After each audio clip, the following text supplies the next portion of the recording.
What is up, you guys? So, I hope you guys are having a happy Friday, and I hope you guys are having a great day. So, we're gonna be talking about something interesting today, which is actually haters. So, I'm sure you guys might have haters.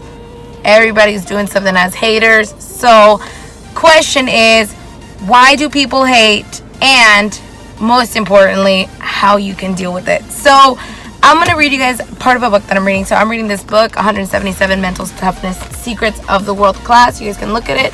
This is a book by Steve Siebold. It's an amazing book. And so this one covers the world class, which is where you strive to be if you plan on being the best in whatever industry you're in. So this is the world class, okay?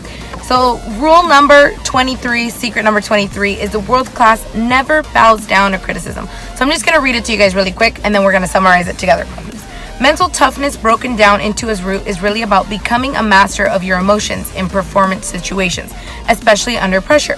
The fastest way to differentiate an amateur from a pro is to observe how they respond to criticism. And amateurs are shocked when they're criticized, and many are emotionally wounded. The best way you can find out if somebody's a rookie or if somebody's a pro is how they deal with criticism. They are often emotionally wounded. Professional performers expect criticism as part of being a champion and are rarely rattled by it. So the pros are looking at it like, hey, I'm going to expect criticism, so when it comes to me, I'm not afraid of it, right?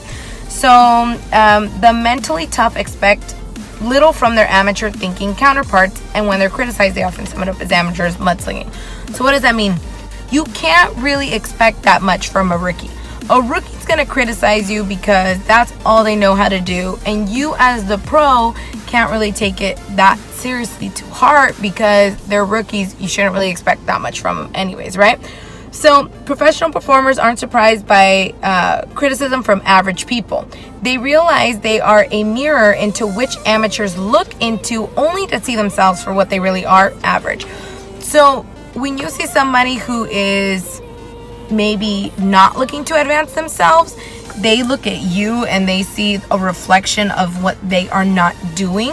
So they then put that criticism onto you that they would have onto themselves.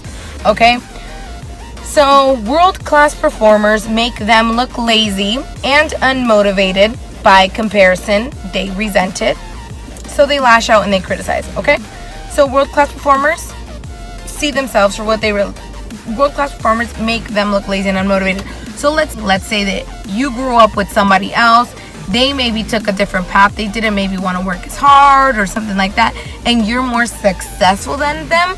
Then it makes them look like they didn't really work hard, and so their reaction is to criticize for that. Okay, so meanwhile, champions ignore the criticism and go back to work. So what is your job as a champion? Your job as a champion is to go back to work and not worry about it. So why do haters hate? You guys now know, because they're looking at their own misfortunes and they are criticizing you because they see something that they, maybe didn't have, right? And so that's why people hate. Now, how to deal with it?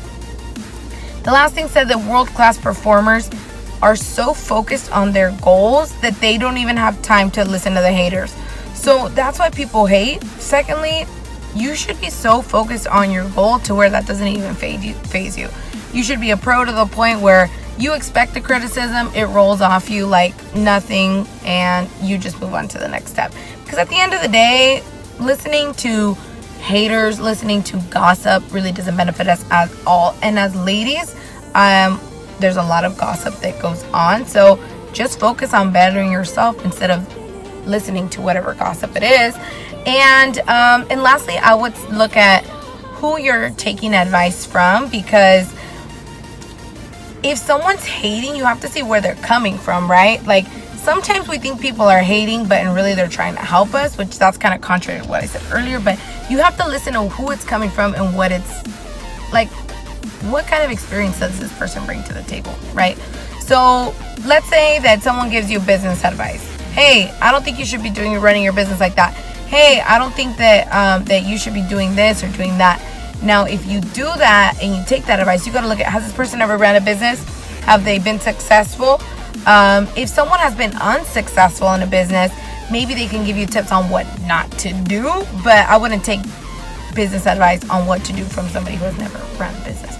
Same thing. I could give you guys a million examples, but you guys got to look at who you're listening to this hater advice from, and you kind of just, the most important thing is just ignore it, stay in your lane, because I know as ladies we are very emotional and working, and like, you know, some of us are moms, and sometimes it gets to us that other people are hating, but honestly, just brush it off and keep going. So I hope you guys have a wonderful and productive week. I hope you guys do something productive this weekend, and I hope that everything goes well. So I hope you guys have a good one. Bye bye.